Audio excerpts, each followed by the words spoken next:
February 28, 2025. The world watched as two leaders, one the former president turned commander-in-chief of the most powerful nation, the other a wartime president fighting for his country's survival, clashed in what is now being called the most disastrous diplomatic meeting in modern history. The Oval Office, a place where history is made. But on this day, history took a dark turn. What was meant to be a crucial discussion on Ukraine's survival and US support quickly spiraled into a heated confrontation. And the world would not be the same afterward. The meeting that shook the world, Trump, leaning forward, voice firm. You're right now not in a very good position. Right from the start, Trump made his position clear. He wasn't here for diplomacy, he was here to deal.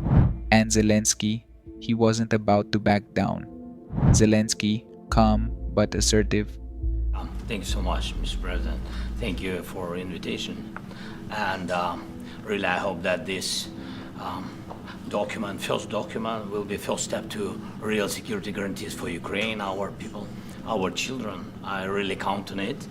And of course, we count that America will not stop support. Really, for us, it's very important to support and to continue it. I want to discuss it with details further during our conversation, and of course, the infrastructure or security guarantees. Ceasefire, it will not work without security guarantees. Vance, sarcastic. In this entire meeting, have you said thank you? Zelensky, voice rising slightly. With all due respect, our actions are in defense of our nation against aggression. But Trump wasn't convinced. To him, supporting Ukraine meant risking something bigger, a full-scale war.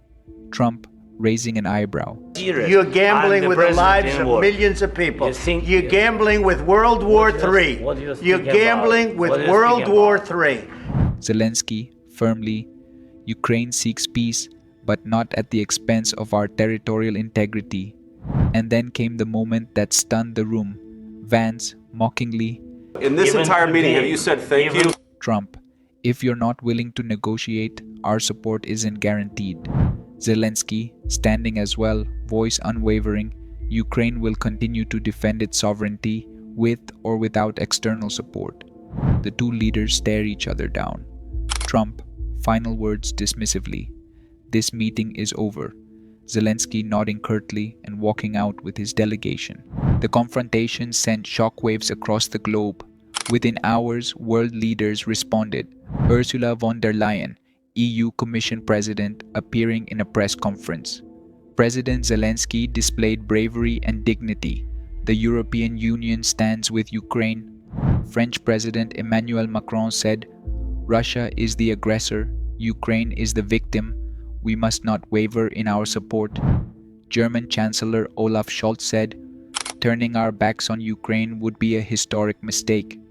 But not everyone condemned Trump's stance. Hungarian Prime Minister Viktor Orban, a longtime Trump ally, praised his approach. Orban, smirking, "We need peace, not escalation." Canadian Prime Minister Justin Trudeau, looking serious, he said, "Ukraine will not stand alone. We will continue our unwavering support." British Prime Minister Keir Starmer, standing at a podium, said, "The world must remain united. I will be convening an emergency summit in London to reinforce our commitment to Ukraine." The worst diplomatic disaster in history. Experts are already calling it one of the worst diplomatic failures in modern history. A moment where threats replaced negotiations and global stability hung in the balance. This wasn't just a political disagreement, this was a fracture in the alliance, a turning point in history. As the dust settles, the world is left with one question. Was this the beginning of a fractured alliance, or will it serve as a wake-up call for the West to stand united? Only time will tell.